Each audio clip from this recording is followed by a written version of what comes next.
always be for a blessing. Thank you. So you may have noticed that was a very short Torah reading. What? I know, right?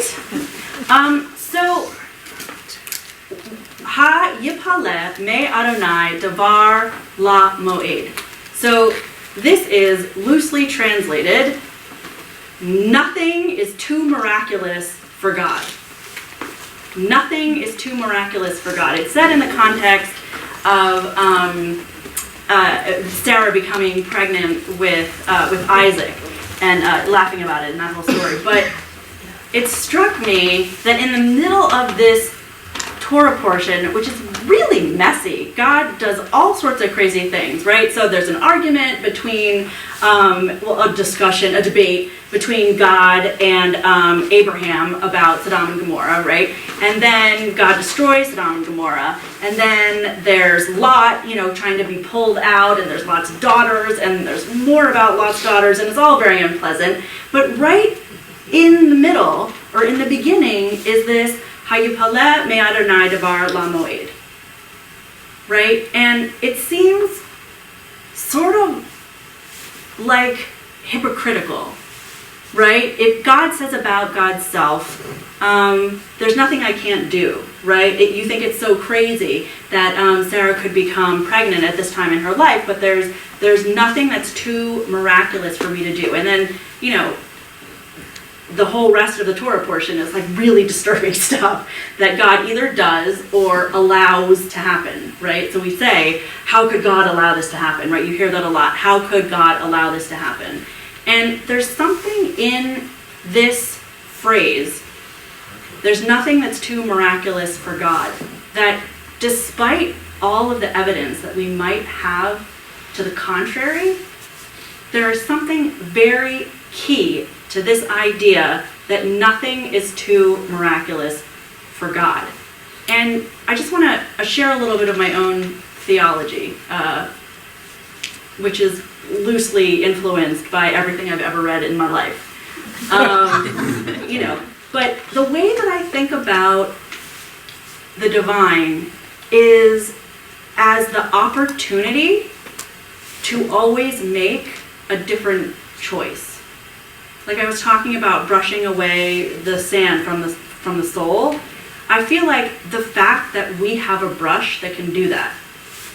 The world did not need to be made in a way where we had the opportunity to always make a better decision. It could have just been, this is the road you walk down, and this is the road you always walk down, right? And maybe for some people it's that way still, but it doesn't have to be. There's always a fork in a road. No matter how far you walk down, there's always the opportunity to take a different path. And for me, I derive a lot of comfort out of this because, like all of us, I would imagine, over the last several weeks, my head is swirling. There's so much anger, and there's so much hate, and there's so much death, and there's so much terror. And just to give you a window into my day, I'll get a text about this horrible thing that somebody saw on the internet.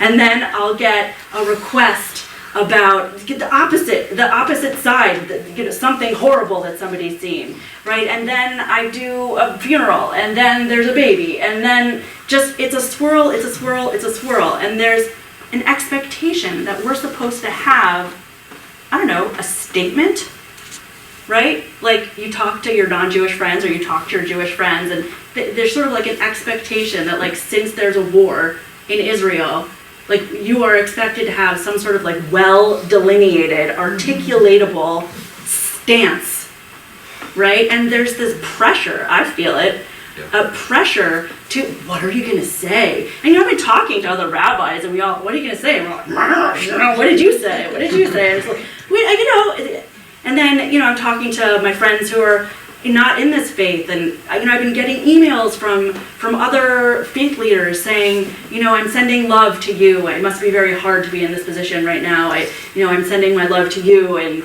I'm, just know that you're not alone, and all this stuff. It's great, but it's a swirl, it's a swirl, it's a swirl. So I come to this line. There's nothing that's too miraculous for God. And when I hear people say there's no way out of this conflict, there's no right answer, right? It'll always be this way. You know, that we can never get along. When I hear that, I think there is nothing that is too miraculous for God. And I can't fix it, and you can't fix it. And there's no plan to make it better. And there's nations and factions, and it's too much. But it will end. And there is a better way, even if we don't see it.